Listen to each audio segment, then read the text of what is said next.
സർവകലാശാലകളിൽ സ്ഥിരം വൈസ് ചാൻസലർമാരെ നിയമിക്കണമെന്നാവശ്യപ്പെട്ട് നൽകിയ ഹർജി അത് ഡിവിഷൻ ബെഞ്ചിലേക്ക് എത്തുമ്പോൾ എന്തൊക്കെയാണ് പ്രതീക്ഷിക്കേണ്ടത്?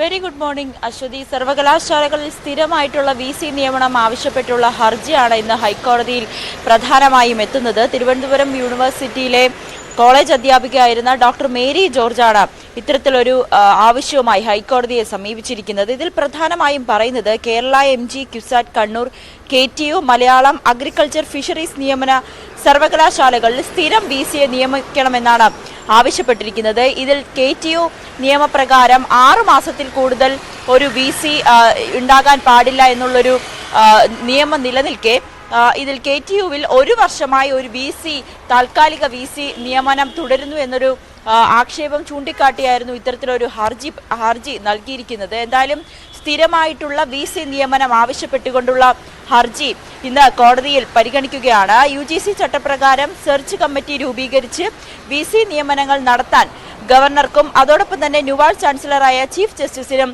അധികാരമുണ്ടെന്നാണ് ഹർജിയിൽ ആവശ്യപ്പെടുന്നത്. അതുകൊണ്ട് തന്നെ പൊതു താൽപര്യ ഹർജി ചീഫ്